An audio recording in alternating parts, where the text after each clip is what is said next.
and I stood there in silence. There was nice word, but we still did not know what to do. So, how come you're not rich, Dad? I asked.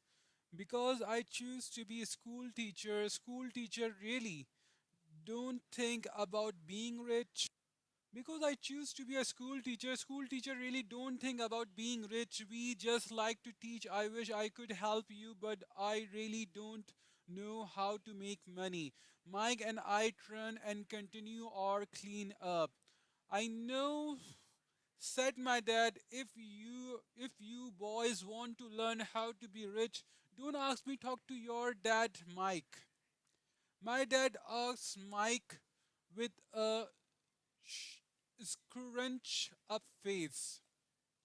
Yeah, your dad, repeated my dad with a smile. Your dad and I have the same banker, and he reveals about your father. He told me several times that your father is brilliant when it comes to making money. My dad, Mike, asks again in disbelief, then how come we don't have a nice car and nice house like the rich kids at school? A nice car and a nice house does not necessarily mean you're rich or you know how to make money. My dad replied, Jimmy's dad worked for the sugar plantation. He's not much different from me. He worked for a company and I work for the government. The company buy the car for him. The sugar company is in financial trouble and Jimmy's dad may soon have nothing. Your dad is different, Mike. He seems to be building an empire, and I suspect in a few years he will be a very rich man. With that, Mike and I got excited again. With new vigor, we began cleaning up the mess caused by our new defunct first business. As we were cleaning, we made plans on how and when to walk to Mike that the problem was that Mike dad worked long hours and often did not come home until late. His father owned warehouse, a construction company, a chain of stores and three restaurants. It was the restaurant that kept him hour late. Mike caught the bus home after we had finished cleaning up. He was going to talk to his dad when he got home that night and asked him if he would teach us how to become rich. Mike promised to call us soon as he had talked to his dad, even if it was late. The phone rang at 8:30 p.m. Okay, I said next Saturday and put the phone down. Mike dad had agreed to meet with Mike and me. At 7:30 Saturday morning, I caught the bus to the poor side of town. The lessons begin. I'll pay you 10 cents an hour. Even by 1956, pay standard 10 cents an hour was low. Michael and I met with his dad that morning at 8 o'clock. He was already busy and had been at work for more than an hour. His construction supervisor was just leaving in his pickup truck as I walked up to his simple, small, and tidy home. Mike met me at the door. Dad's on the phone and he said to wait on the back porch. Mike said as he opened the door. The old wooden floor creaked as I stepped across the threshold of his aging house. There was a cheap mat just inside the door. The mat was there to hide the years of wear from countless footsteps that the floor had supported. Although clean, it needed to be replaced. I felt claustrophobic as I entered the narrow living room, which was filled with old, musty, or truffle furniture that today would be collector item. Overstuffed furniture that today would be collector's items. Sitting on the couch were two women, a little older than my mom. Across from the woman sat a man in workman clothes. He wore khaki slacks and a khaki shirt, neatly pressed out without starch and polished work books. He was about 10 years older than my dad. I say about 45 years old. They smile as Mike and I walk past them, heading for the kitchen, which lead to porch that overlook the backyard. I smile back shyly. Who are those people? I ask. Oh, they work for my dad. The older man runs his warehouse, and the woman are the manager of the restaurant. And you saw the construction supervisor who is working on a road project about 50 miles from here. His other supervisor who is building a track of houses had already left before you got here. Does this go on all the time? I asked. Not always, but quite often, said Mike, smiling as he pulled up a chair to sit down next to me. I asked him if he would teach us to make money. Mike said, oh, and what did he said to that? I asked the cautious curiosity. Well, he had a funny look on his face at first, and then he said he would make us an offer. Oh, I said, rocking my chair back against the wall. I said, dear, perched on two rear legs of the chair. Mike did the same thing. Do you know what the offer is? I asked. No, but we'll soon find out. Suddenly, Mike dad burst through the rickety screen door and onto the porch. Mike and I jumped to our feet, not out of respect, but because we were startled. Ready, boys? Mike's dad asked as he pulled up a chair to sit down with us. We nodded our heads as we pulled our chairs away from the wall to sit in front of him. He was a big man, about 6 feet tall and 200 pounds. My dad was taller, about the same weight, and 5 years older than Mike dad. They sort of look alike, though not of the same ethnic makeup. Maybe their energy was similar. Mike say you want to learn to make money. Is that correct, Robert? I nodded my head quickly, but with a little intimidation. He had a lot of power behind his words and a smile. Okay, here my offer. I'll teach you, but I won't do it classroom style. You work for me, I'll teach you. You don't work for me, I won't teach you. I can't teach you faster if you work.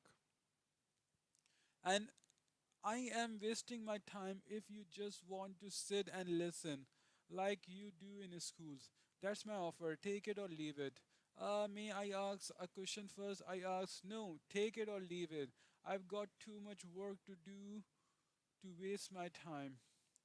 If you can't make up your mind decisively, then you'll never learn to make money anyway. Opportunities come and go. Being able to know when to make quick decision is an important skill. You have an opportunity that you ask for. School is beginning or it's over in 10 seconds. Mike's dad said with a teasing smile.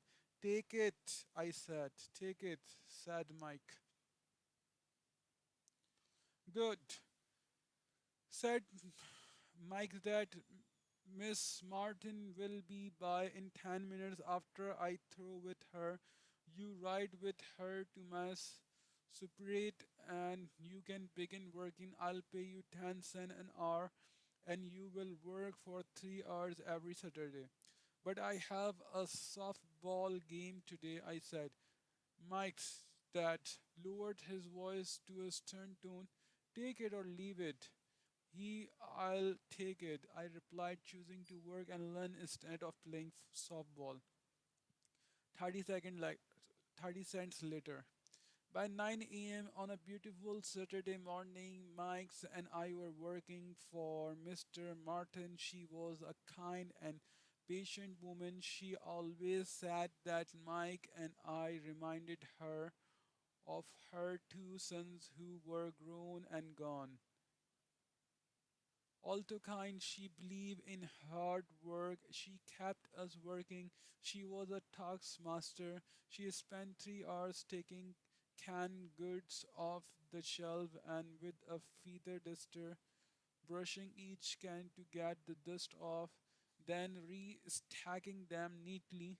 It was excruciatingly boring work.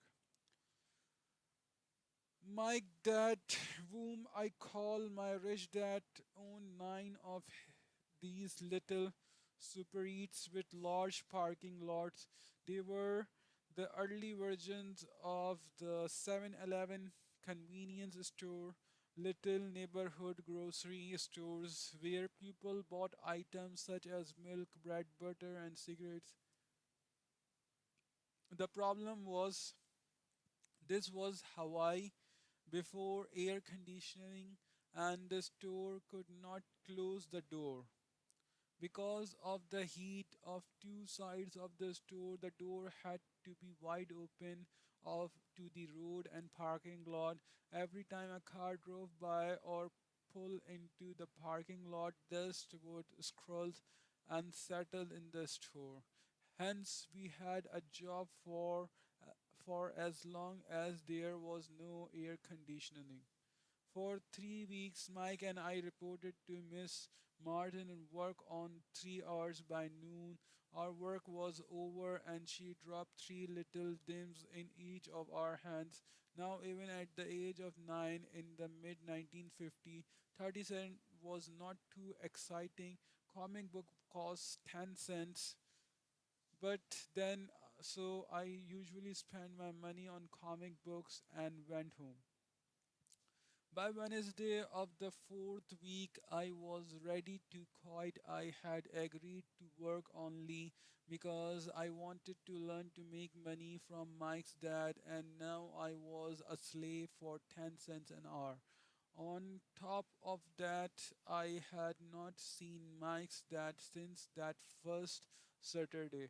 I'm quitting, I told Mike at lunchtime. The school lunch was miserable, school was boring, and now I did not even have my Saturdays to look forward to. But it was the 30 cent that really got to me. This time Mike smiled. What are you laughing at? I asked with anger and frustration. Dad said this would happen. He said to me, he sat with him when you were ready to quit. What? I said indig- indignantly. He's been waiting for me to get fed up. Sort of, might said. That's kind of different. He teach different from your dad. Your mom and dad lecture a lot. My dad is quite a man of few words. You just wait till this Saturday. I'll tell him you're ready. You mean I've been set up? No, not really, but maybe. Dad will explain on Saturday. Waiting in line on Saturday, I was ready to face him and I was prepared. Even my real dad was angry with him. My real dad, the one I call the poor one, thought that my rich dad was violating child labor laws, should be investigated. My educated poor dad told me to demand what I deserve, at least 25 cents an hour. My poor dad told me that if I did not get a raise, I was to quit immediately.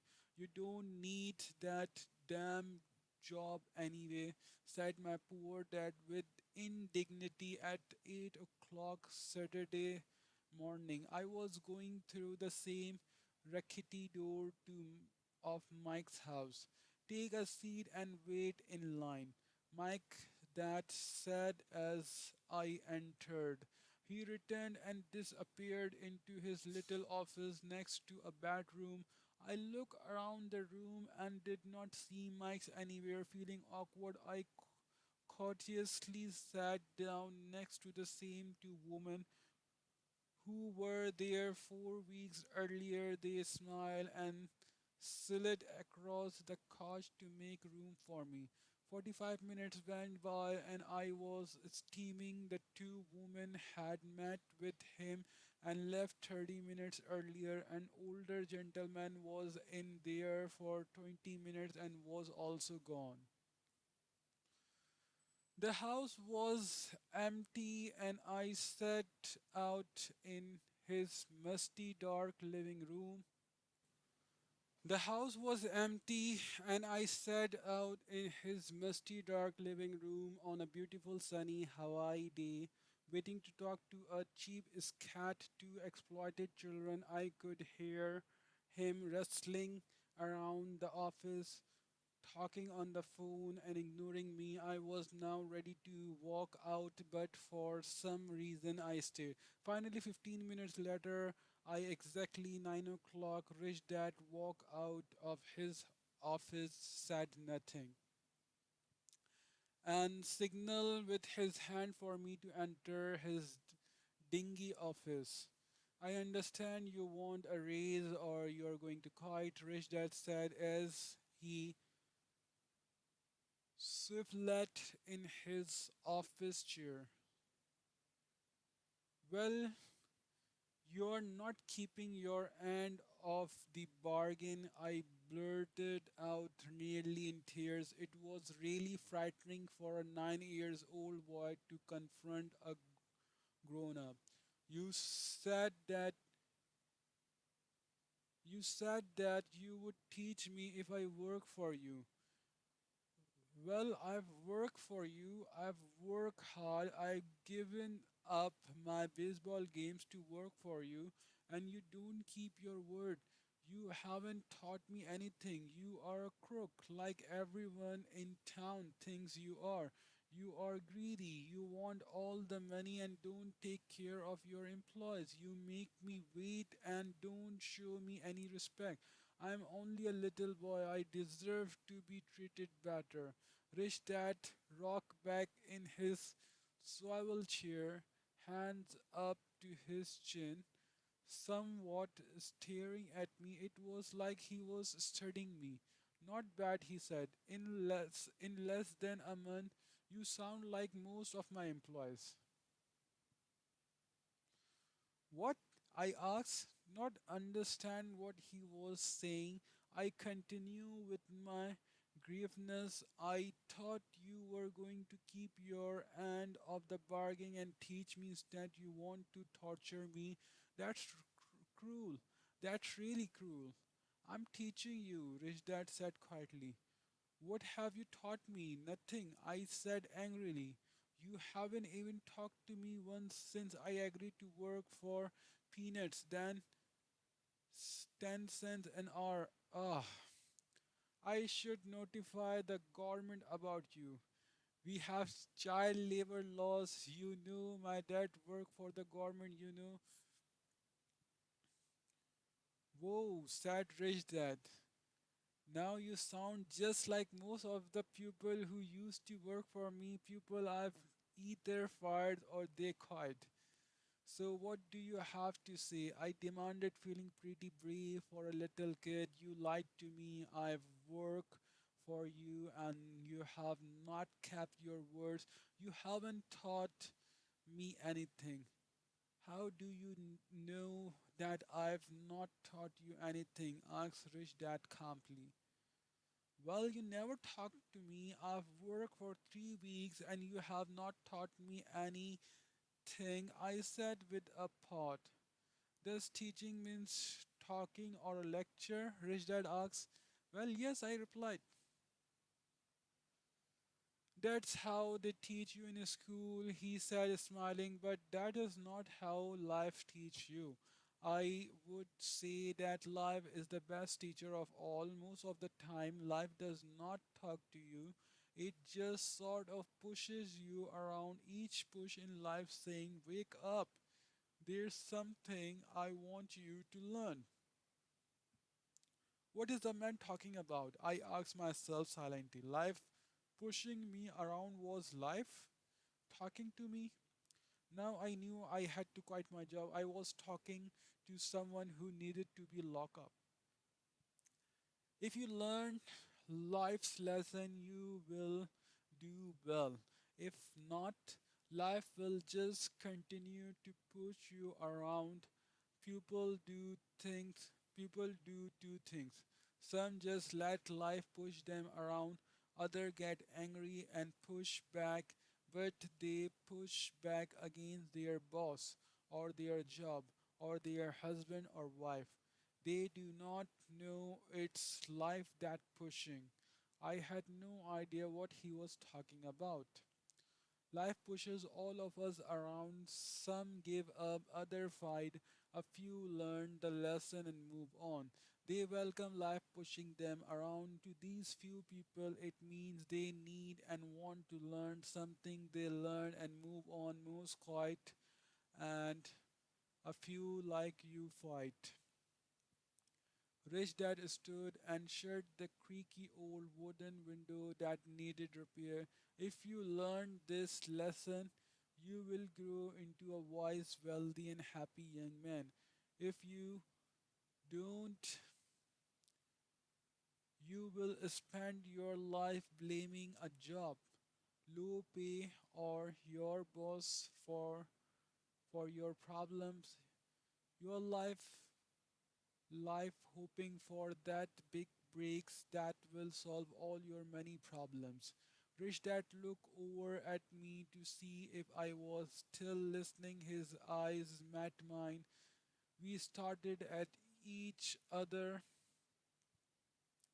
streams of communication going between us through our eyes. Finally, I pulled away once. I had absorbed his last message. I knew he was right. I was blaming him, and I did ask to learn. I was fighting. Rich Dad continue, or if, if you are the kind of person who has no guts, you just give up every time life pushes you. If you are that kind of person, you will live all your life playing it safe, doing the right thing, saving yourself for some event that never happens. Then you die a boring old man. You will have lots of friends who really like you because you were such a nice, hardworking guy. You spend a life playing it safe, doing the right things, but the truth is, you let life push you into submission. Deep down, you were terrified of taking risks. You really wanted to win, but the fear of losing was great than the excitement of winning. Deep inside you, and only you will know you didn't go for it. You choose to play it safe. Our eyes met again for 10 seconds. We look at each other, only pulling away once the message was received. You've been pushing me around, I asked. Some people might say that smile rich dad. I would say that I just gave you a taste of life. What taste of life? I asked, still angry. But now curious, even ready to learn. You boys are the first people that have ever asked me to teach them how to make money. I have more than 150 employees. Not one of them has asked me what I know about money. They ask me for a job and paycheck, but never to teach them about money. So most will spend the best years of their life working for money, not really understand what is it they are working for. I said that they are listening intentionally. So when Mike told me about you wanting to learn how to make money, I decided to design a course that was close to life. I could talk until I was blue in the face, but you wouldn't hear a thing. So I decided to let life push you around a bit so you could hear me. That's why that was close to real life. I could talk until I was blue in the face, but you wouldn't hear a thing. So I decided to let life push you around a bit so you could hear me. That's why I only paid you 10 cents. So, what is the lesson I learned from working for only 10 cents an hour? I asked what you are cheap and exploit your worker.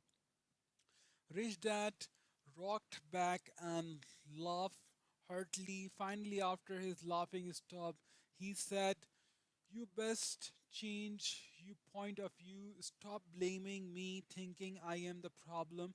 If you think I am the problem, then you have to change me.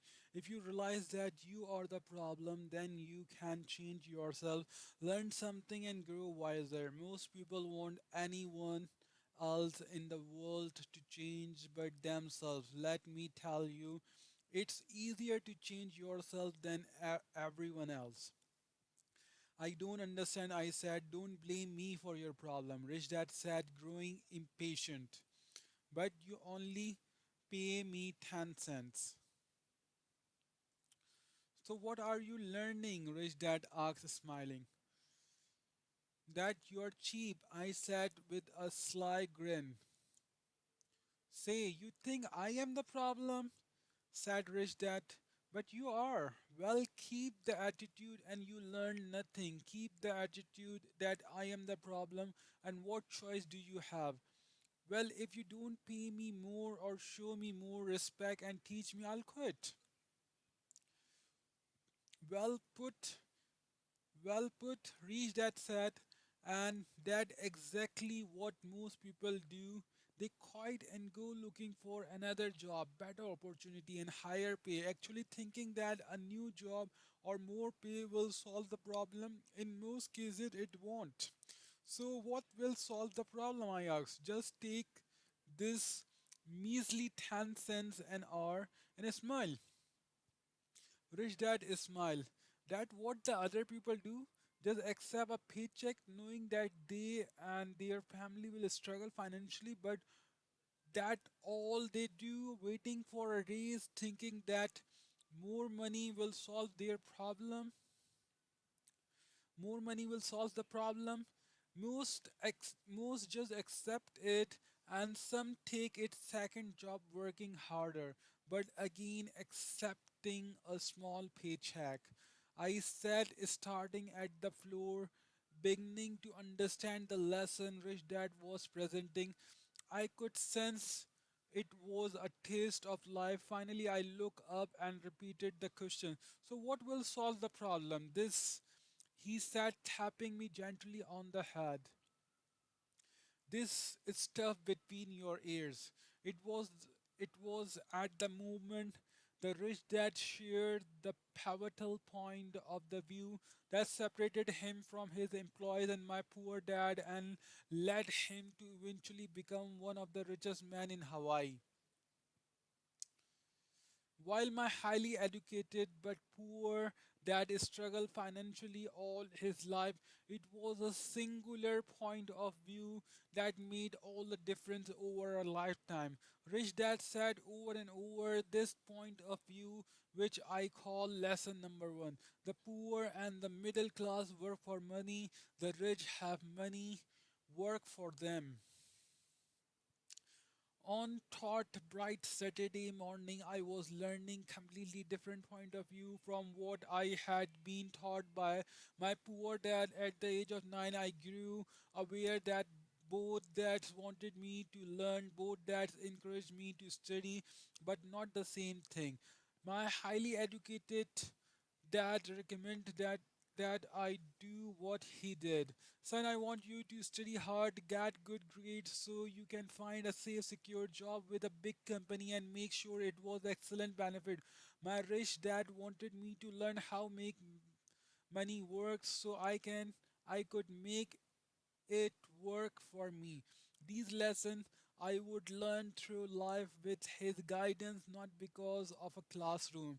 My rich dad continued my first lesson. I'm glad you got angry about working for 10 cents an hour. If you had not gotten angry and had gladly accepted it, I would have to tell you that I could not teach you. You see, true learning takes energy, passion, and burning desire. Anger is a big part of that formula, for passion is anger and love combined. When it comes to money, most people want to play it safe and feel secure, so passion does not direct them, fear does. So, so it So is that why they'll take a job with low power? I asked. Yes, said Rich Dad. Some people say I exploit people because I don't pay as much as the sugar plantation or the government. I say the people exploit themselves. It is their fear, not mine. But don't you feel you should pay them more? I ask. I don't have to. And beside, more money will not solve the problem. Just look at your dad. He makes a lot of money and he still can't pay his bills. Most people given more money only get into more debt. So that's why the 10 cents an hour, I said smiling. It's a part of the lesson. That's right, smile rich dad. You see, your dad went to school and got an excellent education so he could get a high paying job, which he did, but he still have money problem because he never learned anything about money at school. On top of that, he believe in working for money. And you don't, I ask. Not only said Rich Dad, if you want to learn to work for money, then stay in a school. That is a great place to learn to do that. But if you want to learn how to have money work for you, then I'll teach you that. But only if you want to learn. Wouldn't everyone want to learn that? I asked. No, said Rich Dad, simply because it's easier to learn to work for money, especially if fear is your primary emotion when the subject of money is discussed. I don't understand, I said with a frown. Don't worry about that for now, just now that it's that that it's fear that keep most people working at a job, the fear of not paying their bills, the fear of being fired, the fear of not having enough money, the fear of starting over, that the price of starting to learn to profession or trade and then working for money. Most people become a slave to money and then get angry at their boss. Learning to have money work for you is a completely different course of study. I ask. Absolutely, Rich Dad answer absolutely. We sat in silence on a beautiful Hawaii Saturday morning. My friends would have just been starting their little league baseball game, but for more reason, I was now thankful I had decided to work for 10 cents an hour. I sensed that I was about to learn something my friends would not learn in a school. Ready to learn? Asked Rich Dad. Absolutely, I said with a grin. I have kept my promise. I've been teaching you from afar. My rich dad said at 9 years old, you've gotten a taste of what it feels like to work for money. Just multiply your last month by 50 years and you will have an idea of what most people spend their life doing. I don't understand, I said. How did you feel waiting in line to see me, once to get higher and once to ask for more money? Terrible, I said. If you choose to work for money, that is what life is like for many people. And Rich said, Rich Dad. After and how did you feel when Miss Martin dropped three dimes in your hand for 3 hours work? I felt like I wasn't enough. It seems like nothing. It was disappointed, I said. And that is how most employees feel when they look at their paycheck, especially after all the tax and other deductions are taken out. At least you got 100%. You mean most workers don't get paid everything? I asked with amazement. Heavens no, said Rich Dad. The government always takes its share first. How do they do that? I asked. Taxes, said Rich Dad. You tax when you earn. Your your tax when you spend. Your tax when you save. Your tax when you die. Why do people let the government do that to them? The rich don't, said Rich Dad with a smile. The poor and the middle class do. I'll bet you that I earn more than your dad. yet he pays more in taxes. How can that be? I asked as a 9 years old boy. That made no sense to me. Why would someone let the government do that to them? Rich Dad sat there is a silence. I guess he wanted me to listen instead of jabber away at the mouth. Finally, calmed down. I did not like what I had heard. I knew my dad complained constantly about paying so much in taxes, but really did nothing about it. Was that life pushing him around? Rich Dad rocked slowly and silently in his chair, just looking at me. Ready to learn? He asked. I nodded my head slowly.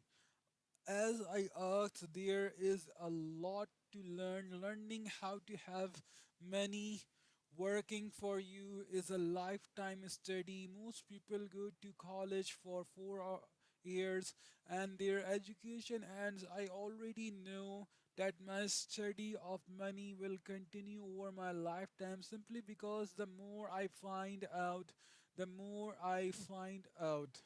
I need to know most people never study the subject. They go to work, get their paycheck, balance their checkbooks, and that's it. On top of that, they wonder why they have money problems. Then they think that more money will solve the problem. Few realize that it's their lack of financial education that is the problem. So my dad has tax problem because he doesn't understand money. I ask confused. Look, said rich dad, taxes are just one small section on learning how to have money work for you. Today I just wanted to find out if you still have the passion to learn about money. Most people don't. They want to go to school, learn a profession, have fun at their work, earn lots of money. One day they wake up with big money problem and they can't stop working. That the price of only knowing how to work for money instead of studying how to have money work for you. So do you still have the passion to learn? Asked Rich Dad. I nodded my head. Good, said Rich Dad. Now get back to work. This time I'll pay you nothing. What? I asked in amazement. You heard me, nothing. You will work the same 3 hours every Saturday, but in this time you will not be paid 10 cents per hour. You said you wanted to learn to not work for money, so I'm not going to pay you anything. I couldn't believe what I was hearing. I've already had this conversation with Mike. He's already working, dusting and stacking canned goods for free. You better hurry and get back there. That's not fair, I shouted. You got to pay something. You said you wanted to learn. If you don't learn this now, you'll grow up to be like the two women, the older man sitting in my living room working for money and hoping I don't fire them, or like your dad earning lots of money only to be in debt up to his eyeballs, hoping more money will solve the problem. If that's what you want, I'll go back to our original deal of 10 cents an hour. Or you can do what most people grow up to do, complain that there is not enough pay, quit, and go looking for another job. But what do I do? I asked. Rich Dad tapped me on the head. Use this, he said. If you use it well, you will soon thank me for giving you an opportunity and you will grow into a rich man. I stood there, still not believing what a raw deal I had been handed.